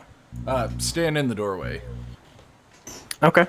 Just kind of following, keeping an eye on Dane. Okay. So you continue on, and looking through the next set of doors, you see, Dane, your nemesis. A balcony. Another balcony. Your turn, Ron. Okay, in the other side, there was a statue. Was it in this room or was it like back here, equivalent? So essentially, The way that would have worked out is you'd go out onto the balcony that Dane's looking at, Mm-hmm. and then there would be a set of double doors to the north that would open to the room where the statue was on the other side. All right, fuck it. I'm going to walk out on the balcony. I want to tell Greg to stay back here so that if there is a statue, you don't bring it back out. And I'll say, Okay. hey Dane, can you stick the sword through? Give me some more light. Sure. I'll step just out onto the balcony for him. All right. This door is Okay. open too, right? Yes, it is. And so you're currently standing on a black marble balcony, 30 feet above the floor, kind of overlooking now the remains of the large statue that was here when you first entered the temple. And yes, the two amber doors leading north are open. And yeah. I'm just gonna peek through and I can't see anything physically because I don't have any light source.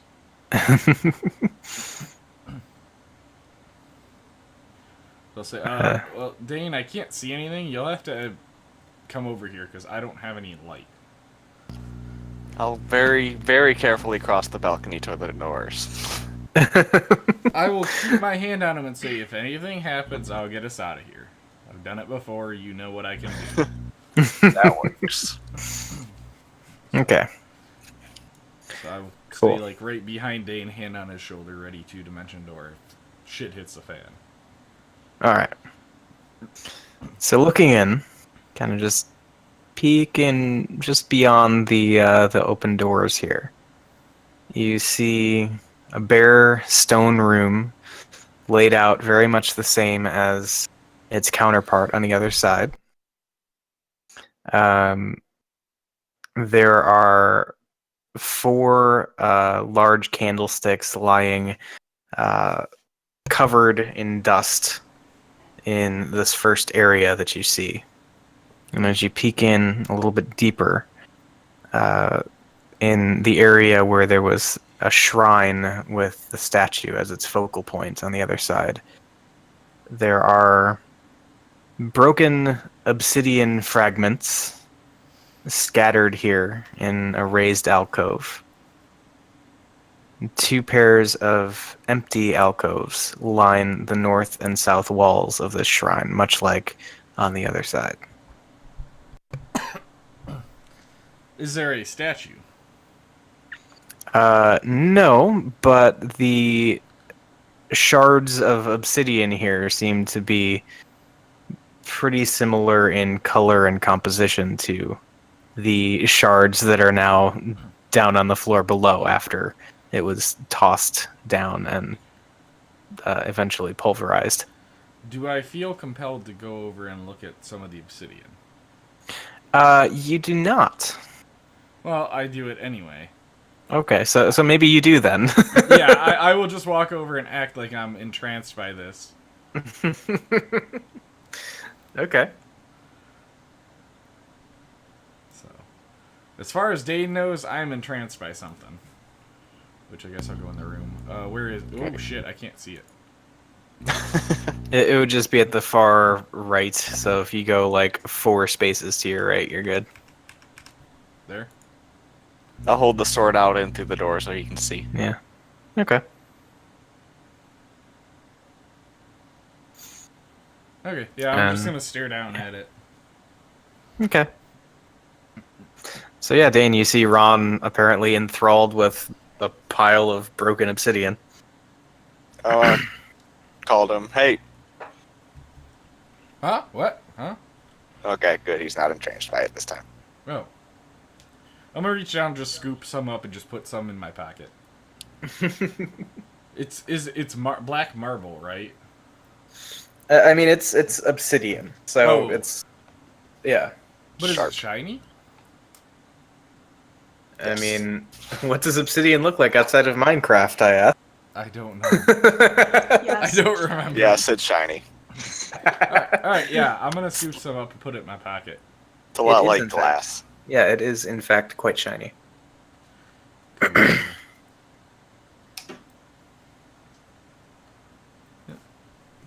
I'll call to the rest of the group as well. Let them know that there's nothing here.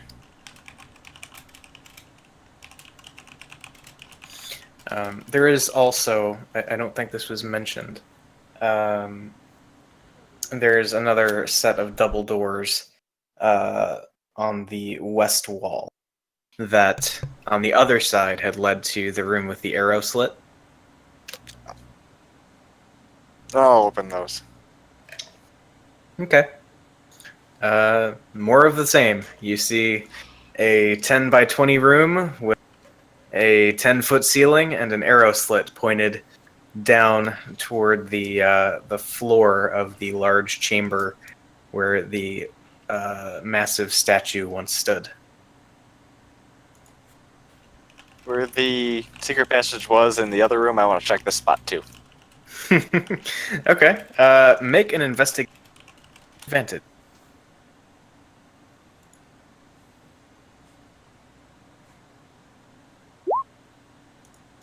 All right. You do indeed find signs of a second secret door. And so, I assume you'd like to interact with it in some way? Maybe Yeah, I'll open the door. or something? Okay. I'll let Ron know that I'm opening the door as well, so he can run Okay. and hide. I'm just gonna step back here. So, you open the door, and instead of a pile of skulls pouring out at you, you see a short hallway about 20 feet that makes a turn to the right and seems to have some stairs leading downward.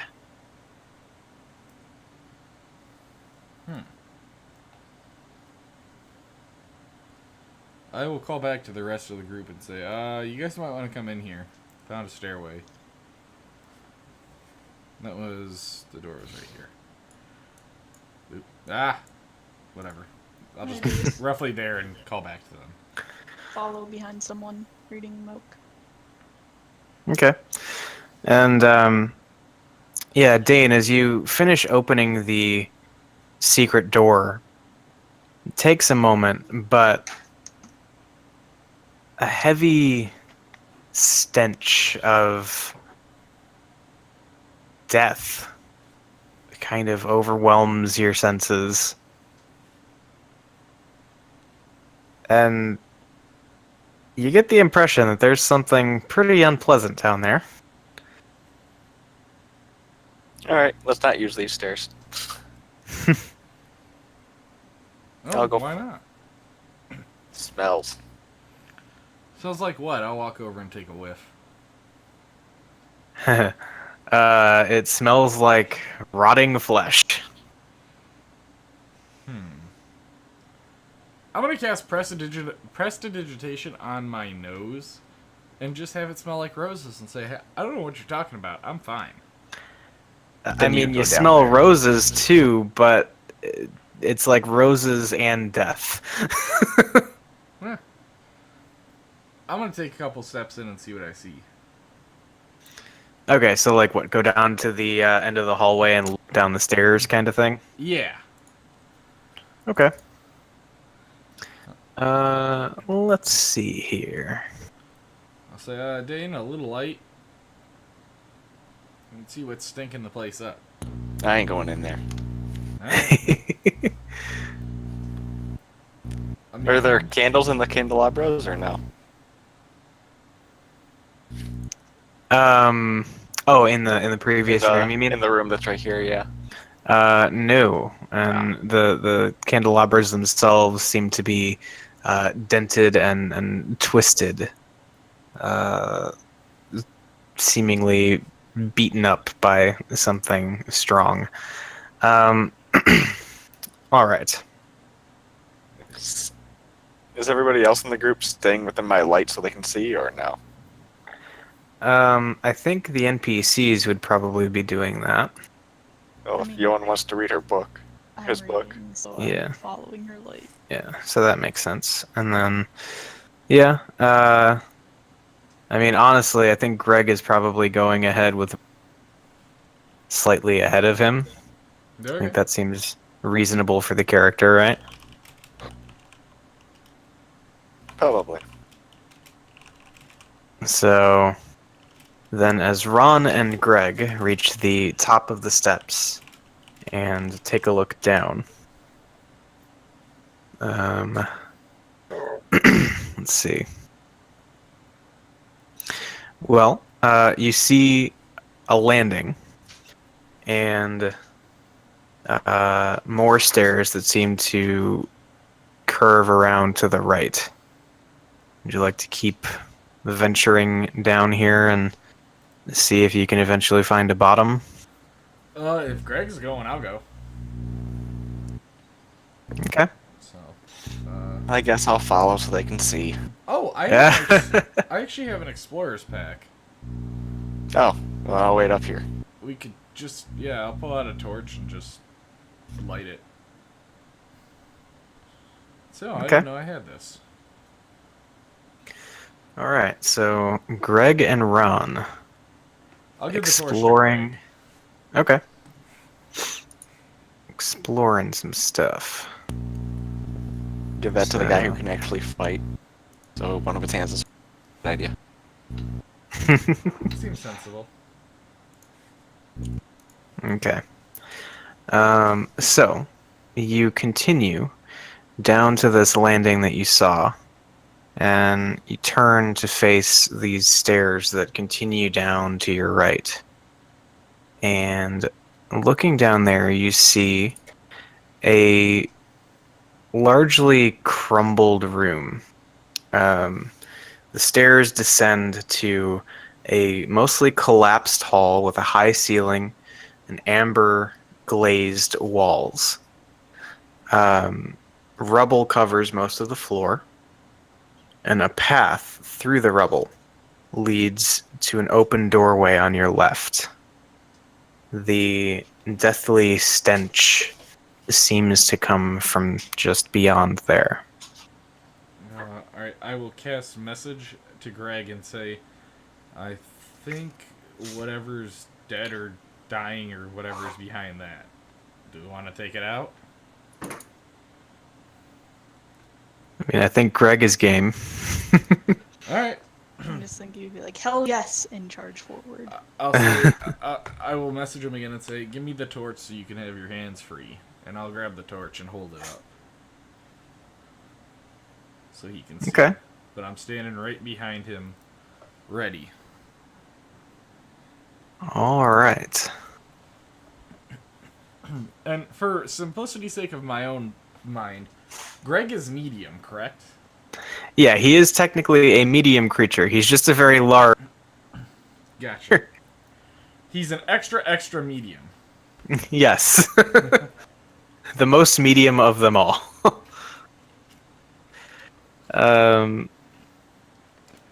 All right. So, the two of you push on, with Ron now holding the torch. You venture to the bottom of the steps. And are you going to just go fully through the door, or what's Yeah. the thinking here? As long as he's driving, he's the one driving this, so Okay. I'm cool Yeah, with I mean, going I through don't think he's gonna be all that cautious here. I mean, So- the one thing I am gonna do is when I get Mhm. down there, I want to do an Arcana check, see if I detect any magic, just general Arcana check. Okay. So yeah, once you've reached um, the seemingly lowest level here, where all this rubble and debris is collected, you take a second, like look around, try and just at least kind of just attune your senses to the area. Yeah. Go ahead and make your check. Alright. I mean, I am proficient in it as well, so. Yeah. I think you just get this feeling that there are multiple sources of some form of kind of rudimentarily magical force located beyond the door, not necessarily aligned to a school per se, like, in the sense that a single spell belongs to a school of magic. But there are three generally magical things beyond the door, and they seem static, if that makes sense. Gotcha. I will relay the information and say there are three not moving objects beyond this door that are somewhat magical, so be careful. I didn't detect anything from the door itself, right? You did not. Okay. I'll say, I'm ready when you are. And I'll say, you know what? You got this. You're a big, strong guy, and I'll pat him on the back and inspire him Okay. before we go in. All right. And so after being inspired by your flattering words and receiving your little bit of a recon report kind of situation there, Greg pushes on through the door. And are you like right behind him, like next space back, or Yep. what's the thinking here? Yeah, Okay. I'm right behind him. All right. So the two of you enter basically a cross-shaped chamber. It's 30 feet from wall to wall, in both the horizontal and then the vertical kind of branches of the shape. Against the far wall from the entrance, and both the left and right walls, are large blocks of amber.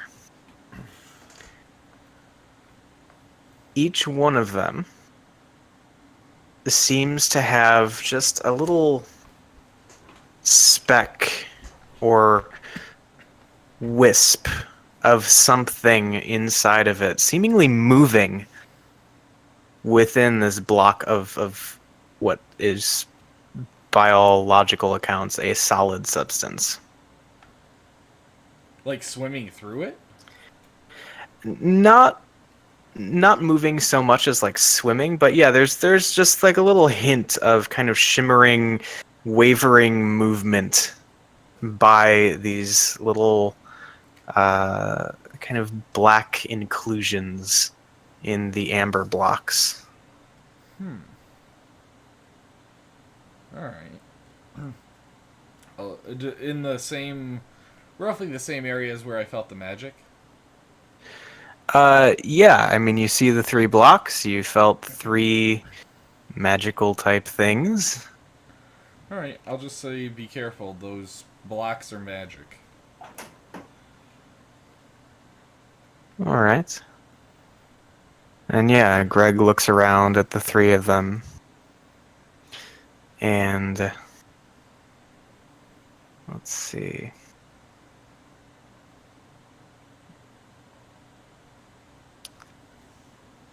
I think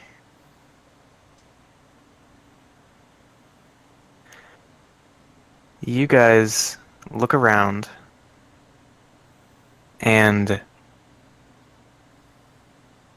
as Greg is kind of blankly staring at these things, not really knowing what they are or how to interact with them. Right? Yeah. You hear a hissing, gurgling sound from the roof.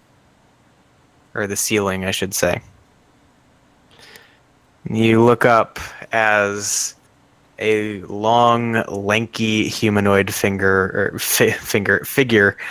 with a massively long tongue kind of unfolds its form as it's kind of hanging by its feet from the ceiling. Ooh. And it turns its head at you, kind of licks its lips.